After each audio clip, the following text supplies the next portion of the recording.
ಮಂಗಳೂರಿನ ಮಾತಾ ಅಮೃತಾನಂದಮಯಿ ಮಠದಲ್ಲಿ ವಿಶೇಷ ಪ್ರಾರ್ಥನಾ ಸಭೆ ಜರುಗಿತು.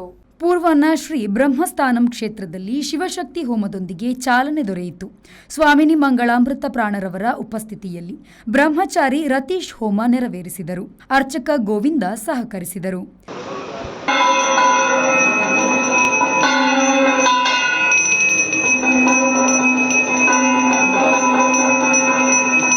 ನಂತರ ನಡೆದ ಗುರುವಂದನ ಕಾರ್ಯಕ್ರಮದಲ್ಲಿ ಸೇವಾ ಸಮಿತಿಯ ಅಧ್ಯಕ್ಷರಾದ ಸುರೇಶ್ ಅಮೀನ್ ದಂಪತಿಗಳು ಪಾದಪೂಜೆಗೈದರು.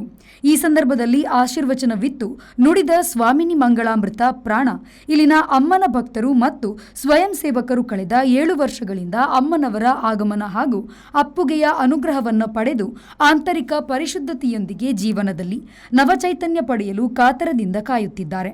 ತಮ್ಮ ಆರಾಧ್ಯ ಮಾತೆ ಸ್ವತಃ ನಾವಿರುವಲ್ಲಿಗೆ ಬರುವುದೆಂದರೆ ಅದೊಂದು ಮಹಾ ಸಂಭ್ರಮದ ಲಕ್ಷಣವಾಗಿದೆ. 28 ಬ್ರಹ್ಮಸ್ಥಾನಗಳಿದ್ದರೂ ಅಮ್ಮನವರಿಗೆ ಇಲ್ಲಿನ ಬಗ್ಗೆ ಹೆಚ್ಚಿನ ಒಲವು ಇರುವ ಕಾರಣದಿಂದಲೇ ಇಲ್ಲಿ ನಮಗೆ ಅಮ್ಮನ ದರ್ಶನ ಪಡೆಯುವ ಸೌಭಾಗ್ಯ ಬಂದಿದೆ ಎಂದು ಹೇಳಿದರು. ಅಮ್ಮನವರ ಕಾರ್ಯವನ್ನು ಅತ್ಯಂತ ಯಶಸ್ವಿಯಾಗಿ ಆಯೋಜಿಸಲು ಸರ್ವರ ಸಹಕಾರವನ್ನು ಕೋರಿದ್ರು. ಸತ್ಯವಾಗಿ ನಿಜವಾಗಿ ಹೇಳುವುದಾದ್ರೆ ಈ ದಿನ ಬರುತ್ತದಂತ ನಂಬಲಿಕ್ಕೂ ಸಾಧ್ಯವಿಲ್ಲ.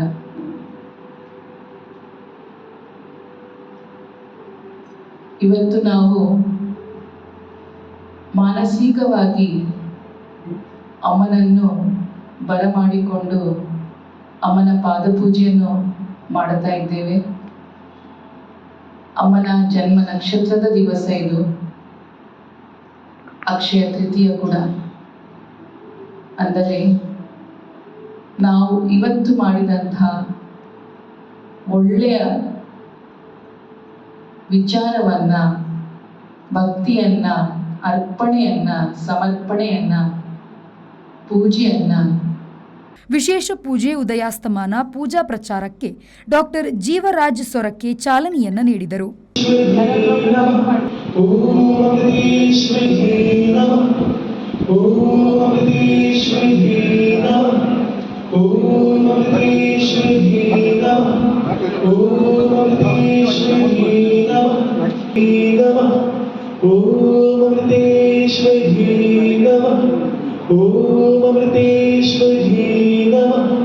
ಲೇಖನ ಯಜ್ಞದ ಬಗ್ಗೆ ಡಾಕ್ಟರ್ ವಸಂತಕುಮಾರ್ ಪೆರ್ಲಾ ಮಾಹಿತಿಯನ್ನು ನೀಡಿದರು.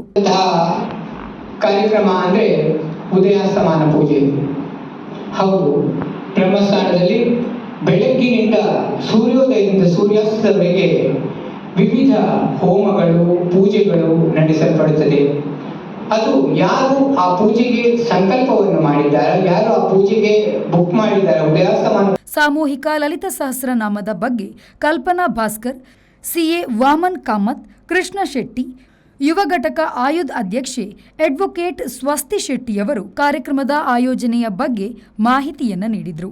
ಅಧ್ಯಕ್ಷರಾದ ಸುರೇಶ್ ಅಮೀನ್ ಸ್ವಾಗತಿಸಿದರು. ಸಿಎ ರಾಮನಾಥ್ ವಂದಿಸಿದರು. ಡಾಕ್ಟರ್ ದೇವದಾಸ್ ಪುತ್ರನ್ ಕಾರ್ಯಕ್ರಮವನ್ನು ನಿರೂಪಣೆ ಮಾಡಿದರು. ಗೋವಾ, ಕೊಡಗು, ಕಾರವಾರ, ಕುಂದಾಪುರ, ಶಿರೂರು, ಉಡುಪಿ, ಕಾರ್ಕಳ, ಸುಬ್ರಹ್ಮಣ್ಯ, ಸುಳ್ಯ, ಕಡಬ, ಮೂಡಬಿದ್ರೆ, ಮುಲ್ಕಿ ಮುಂತಾದ ಸ್ಥಳಗಳಿಂದ ಪದಾಧಿಕಾರಿಗಳು, ಸ್ವಯಂ ಸೇವಕರು ಮತ್ತು ಭಕ್ತರು ಹೆಚ್ಚಿನ ಸಂಖ್ಯೆಯಲ್ಲಿ ಭಾಗವಹಿಸಿದ್ದರು ಹಾಗೂ ಸ್ವಯಂ ಸೇವಕರಾಗಿ ಸೇವೆ ಸಲ್ಲಿಸಲು ನೋಂದಣಿ ಪತ್ರವನ್ನು ಸಮರ್ಪಿಸಿದರು. ಮಹಾ ಆರತಿ ಮತ್ತು ಅನ್ನಪ್ರಸಾದ ವಿತರಣೆಯೊಂದಿಗೆ ಕಾರ್ಯಕ್ರಮವು ಪೂರ್ಣಗೊಂಡಿತು. ಬ್ಯೂರೋ ರಿಪೋರ್ಟ್, ವಿ4 ನ್ಯೂಸ್, ಮಂಗಳೂರು.